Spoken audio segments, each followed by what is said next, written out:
All right, so in this lesson, which is the fourth lesson in Unit 9 on logarithmic functions, we're going to look at some context problems that are modeled by logarithm functions.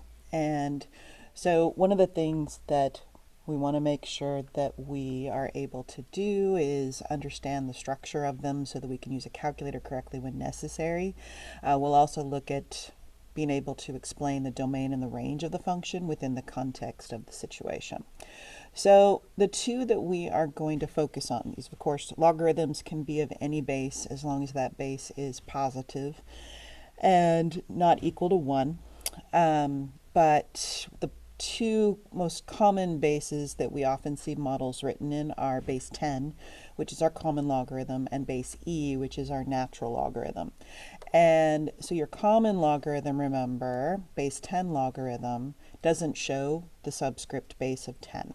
And your natural logarithm, which is your base e logarithm, has its own notation for log base e of ln.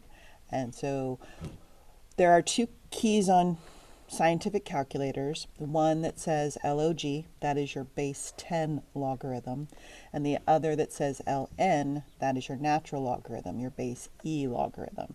So you do have to make sure that you are using the correct logarithm key for whatever you're calculating.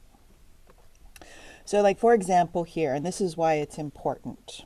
So we're going to look at the common logarithm of 13. We're also going to look at the natural logarithm of 13, and we're going to estimate each of those using a calculator.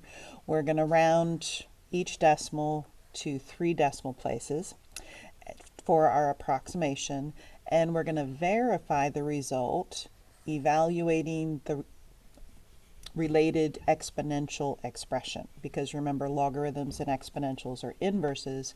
We can work backwards and see how the power, how our answer with the calculator relates back to the power and what it means, which is a good thing to understand for really understanding whether answers make sense in logarithm problems, and within context whether or not things make sense also. So if I want to do, we say this is log of 13, or as kind of a shorthand way of saying it, the long formal way would be logarithm base 10 of 13. So this would be our common logarithm key. And so like my calculator, I type the log key first, and then I type my argument of 13 and hit equals. Your calculator may work the other way. You may have to put the argument into the calculator first and then hit the log key. So try both ways and see which one of them gives you a decimal that is the same as mine, which to the third decimal place I get 1.114. All right.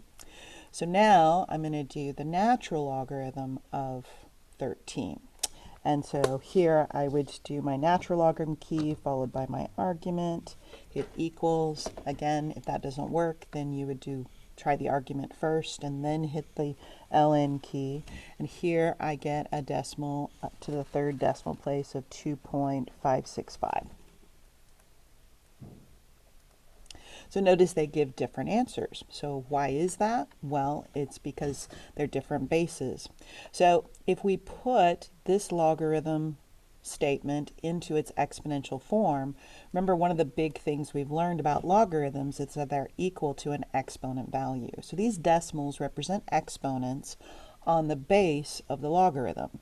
So for our common logarithm, our base of 10, this means 10 to the power of 1.14. So 114 should be equal to about 13, the value of the argument. And this is where the verify is coming in. Show that this actually does give us about 13. And so I would take then 10, raise it to my exponent of 1.114.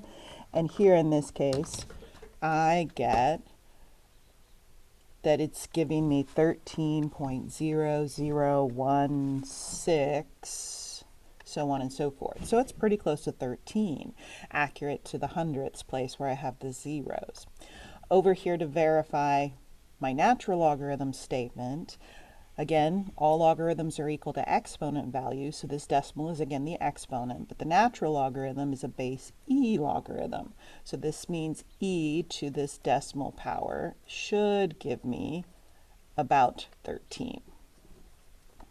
So e being a different value from 10, that's why we have different exponent values, so that they will both give us that argument value of 13.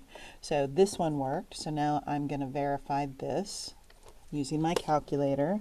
So remember to pull up powers of e, it's usually second ln on most scientific calculators because they're inverse functions. And then my exponent 2.565, hit equals. And so this one, I am getting 13.00065, so on and so forth. So this one is accurate to that third decimal place, that thousandths, where I have my final zero. So we can see that, okay, yeah, these are accurate values for each of these logarithms. And although the arguments are the same, the values that they're equal to, which are the exponents, have to be different because each logarithm has a different base. So here, the primary focus of our lesson is to apply some of our calculator skills and our understanding about domain and range to context problems where we have a mathematical model that is a logarithm function. So in this example, we have a biologist studied a population of foxes in a forest preserve over a period of time. From the data that was collected, the biologist created this mathematical model, which is a logarithm model. And we see from the ln that it's a natural logarithm model. And this model will predict the amount of time t in years, so our t is time in years, that it takes for this population of foxes, which is our p variable. So time for the fox population p to reach a certain number. And so we want to describe the domain and range of the function. So one of the things about when you have a function with variables like t and p, not your traditional f of x equals something with x, but it's to understand the structure that functions always isolate what we consider to be the y variable, and the y variable is always our dependent variable. And I say that because in this case what this is telling us is because t is isolated, t is like the y variable, or it is the y variable quantity in this model. What's on the other side of the function, like if I have 3x plus 5, there's a simple little, this variable is our independent variable, whatever is used there. And so the independent variable is always what we get our domain from, and it's always embedded within the function calculations. And what we're equal to, the variable that's isolated, which is our y, that's always what we get our range from. So when we go in part A to describe the domain and range of the function, then we have to understand from this structure that whatever p is, that's our independent variable, which gives us domain. And what is isolated, in this case t, is our dependent variable, which gives us range. So now I have, okay, the domain, which is my p quantity, that's the fox population.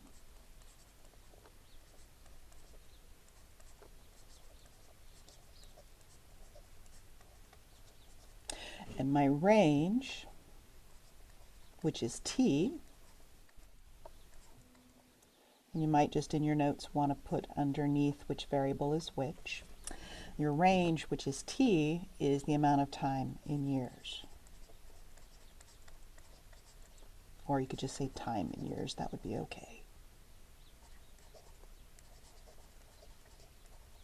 But always when you're describing a variable as time, make sure you include the quantity of time. Is it in months? Is it in minutes, seconds, years, so on and so forth? Always include that information. Notice here it says also to include restrictions. So remember what we've learned about the domain of a logarithm function, that the argument of a logarithm function has to be positive. And the argument is p over 62. That quantity has to be greater than 0. And so if I solve this little inequality by multiplying both sides by 62, anything times 0 is 0. So this is telling me that p has to be greater than 0. So the restriction here for the fox population would simply be that p is greater than 0. For my amount of time in years, you could go with, context here. And does p, thinking about the context is important also. For example, does it make sense that our fox population would be greater than 0, which means it's a positive number? Yeah, that makes sense. Time in years, we should also think of as a positive quantity. And so we would expect that this calculation, the natural logarithm of, for it to make sense anyways, the natural logarithm of our p divided by 62 times that 8.85 would have to give us a t, a time value that made sense, which would have to be something that was also positive or perhaps non-negative. So t could be 0, remember, because that would mean like the initial time period before the fox population changed. All right, and so I'm looking here at this being a restriction of t be greater than or equal to 0. Another way of looking at it is t, remember, is your exponent in this, and your exponent can be 0, and in the context here that does make sense. So here in part B, we're supposed to estimate how long it takes, which is a time quantity, so that means we're looking for a t value. But it says we want that to be in years and months, and remember that t is described as a quantity in years in the function. So we have to make sure that we understand how to take whatever number we get for time in years and can convert it to a quantity that is a mixed units, whole number years with some sort of months calculation. And we're looking for this to happen in a situation for the time that it takes this fox population to reach 1,000. So remember, our fox population is our p quantity. So this is telling us we know p is 1,000. Rounding instructions here say that we want to round the t value that we're looking for to 3 decimal places. All right, now best practice will be to round our months quantity at the very end. So I'll show you what is best practice. All right, so setting up my problem, I plug in my p-value of 1,000. Whoops, need my ln, don't I? So this is 8.85 times the natural logarithm of 1,000 divided by 62. Now, don't go taking 1,000 divided by 62 and using some rounded decimal for that. So like if I take 1,000 divided by 62, my calculator gives me 16.12903226, and there's probably a bunch of other numbers after that also. So I don't want to do that. What I want is just to calculate this argument as the ratio that it is in my calculator. So calculators like mine, I would type this exactly as I see it. I have 8.85, and then I hit times, and then I hit the natural logarithm. After my parenthesis, I type 1,000 divided by 62. I close the parenthesis, and I hit equals. If you have a calculator that has been working backwards, then the easiest way to do this is to start with your argument. So do 1,000 divided by 62, hit equals. Then that equals is very important. Then take your natural logarithm, so hit that key, and then hit times that 8.85 and hit equals again. All right, so try the first way. If that's not working, try the second way, and let's see what we're supposed to get here.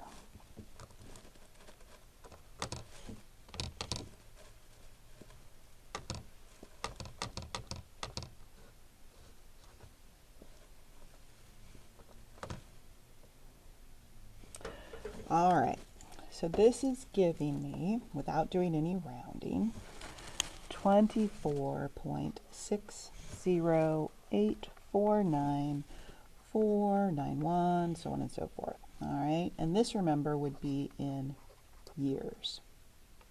So we've done conversions like this before, but we'll go over it again just in case it's not fresh in your mind. So to get our answer into years and months, we realize, okay, well, the whole number portion is going to be our whole number quantity of years. And this decimal portion is going to be a conversion into months. And so we would take that decimal, so subtract off the 24, so that you're left with just this decimal in your calculator, which is still in years, which has now a denominator of 1, and multiply by the conversion ratio between years and months, which is 12 months to a year. We want to get rid of years and end up with months. So now my years are going to cancel, and my math tells me to take my decimal times 12, and that will give me then a quantity in months for that decimal portion. So again, subtract off the 24 first, and then do the conversion math. So now is when I would round this to 3 decimal places.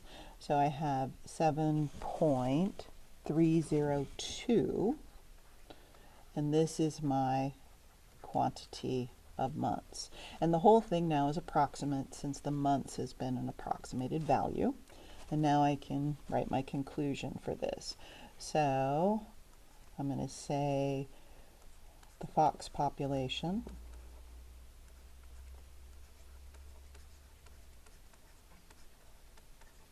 will reach 1,000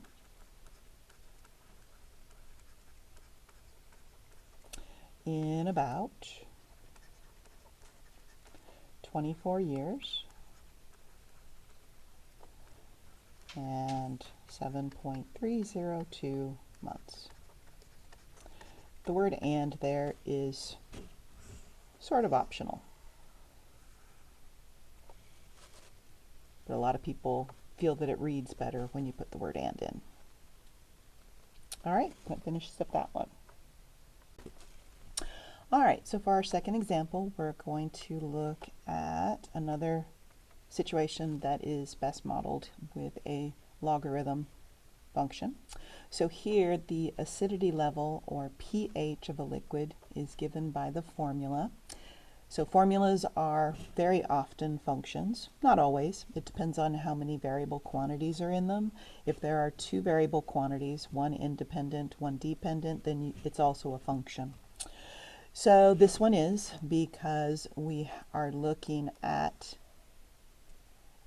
H plus as one of our variables and pH as our other variable quantity. So pH is our acidity level of a liquid, and H plus is the concentration in moles per liter, those are our units, of hydrogen ions in the liquid. And so again, structure allows us to easily identify which variable quantity is the independent, therefore the domain, and which is the dependent, and therefore the range.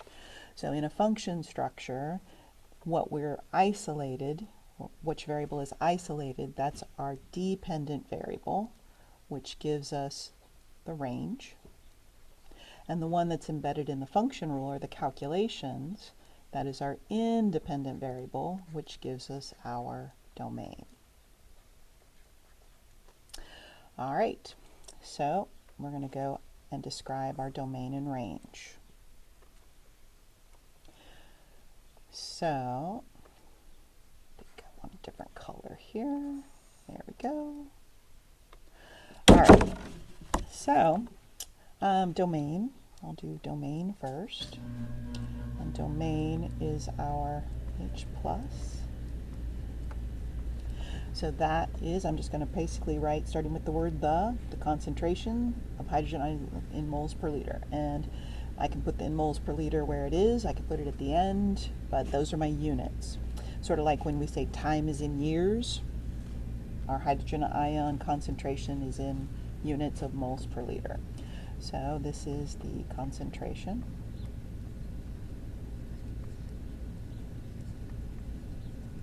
Of hydrogen ions in the liquid.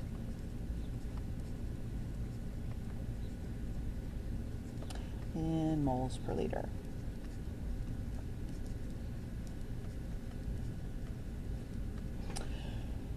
For the range, which is our notation, our pH. So pH is also described as acidity level, which it describes what pH means. So this would be the acidity level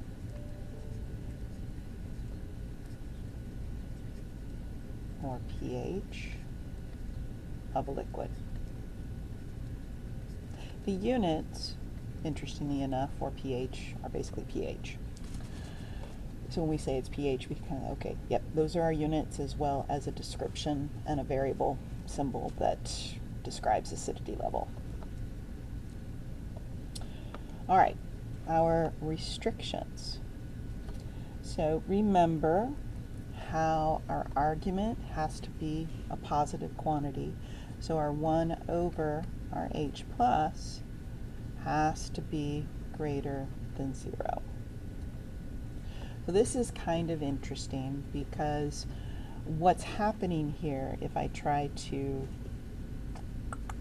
solve this for in the traditional way, like multiply both sides by my H plus, what I get is 1 is greater than 0. So that doesn't quite work for me to figure out what's going on here.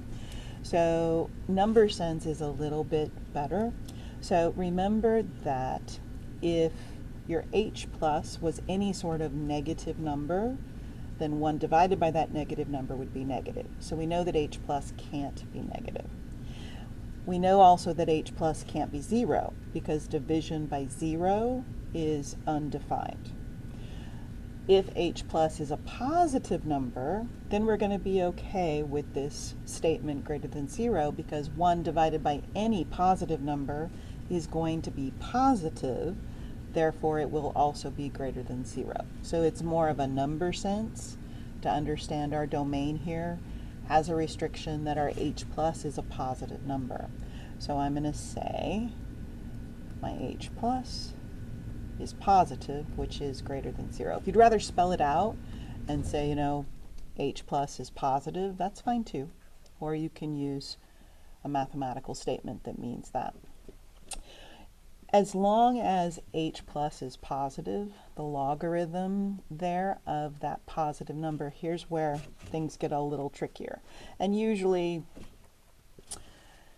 the problems that you'll be asked to do on your own won't be this tricky, okay? Some of you might have some familiarity with pH, some of you might not, but as long as our argument is greater than 0, then what we're looking at, remember, is we need our values there to be our pH scale. And so here's where we need to know, well, what is that pH scale? What does pH end up being? So here, if we need to, we could look up our pH scale. We're not familiar with that. So here, our pH restrictions is from 0 to 14. So if you want to write that as an inequality, then you're looking at a compound inequality from 0 to 14. Or you could write it out in words and say that the pH needs to be from 0 to 14, or that's the scale. You could do that too. All right, part B. So now we're going to use our model here. So here it says in a typical chlorinated swimming pool, the concentration of hydrogen ions ranges from 1.58 times 10 to the negative 8 moles per liter to 6.31 times 10 to the negative 8 moles per liter. So now what is the range of the pH for this typical swimming pool situation? So we'll have a low and we'll have a high range for the pH for a typical swimming pool, since we're looking at a range of the concentration of hydrogen ions. So, and that is our H+. So the concentration of hydrogen ions ranges from one of these to the other. So we're looking for our pH, and we have two different H+ quantities that we need to calculate for.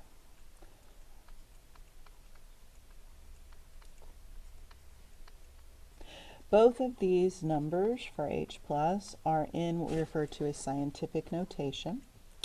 If you know how to put your calculator into a mode that does scientific notation, that's fine. It's not necessary though. All right, we can just treat these as products and put them inside parentheses for our problem in our calculator, and we'll be fine. All right, so let's just start with this 1.58 number. So we're going to calculate pH there. So this is going to be, and this is our common logarithm. We can tell that because the base value, the subscript, isn't shown, so that means it's 10. And so this is going to be, I don't really need brackets, my H+ value of 1.58 times 10 to the negative 8 power. How do I put this into a calculator? All right, so depending on your calculator again, my calculator, what I'm going to have to do to get this to work correctly, this is a little tricky, is understand that I need this portion to be grouped together in the denominator. So when I hit my log key, it opens a parenthesis. That's for the argument. So this first parenthesis is for the argument, which is 1 divided by my scientific notation number. So when I do 1 and then I hit the divide key, I'm going to have to open my own parenthesis for the 1.58 times 10 to the negative 8 power, close that, close the argument, and hit equals. If your calculator works backwards from that, then figure out your argument first. You're still going to need to group that product together so that the multiplication for the scientific notation number is done before the division. Otherwise, your calculator will go left to right and do division first. So you do that. Use your little exponent key. Hit your equals, then hit log, and you may or may not have to hit equals again. It sort of depends on your calculator. All right, so let's see what this one gives us.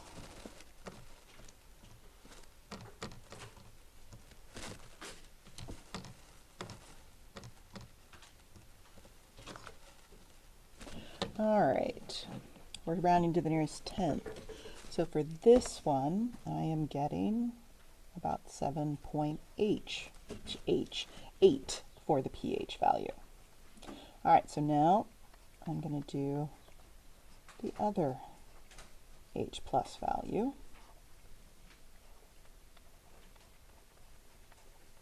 Calculation in my calculator, same thing. I'm going to need those parentheses around that product.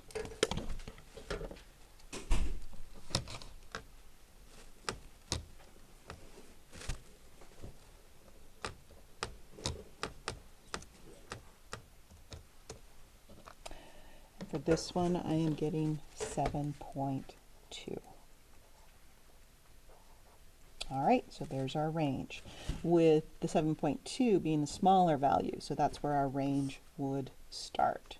So to write my conclusion, so I'm going to say in a typical swimming pool,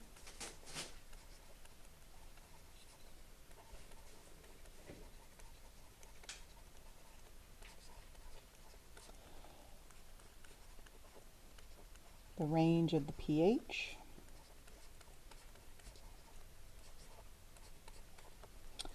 is from about 7.2 to 7.8. There we go.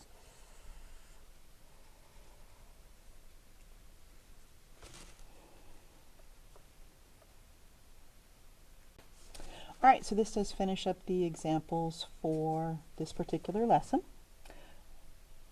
So we're going to end the lesson here and we will do our practicing.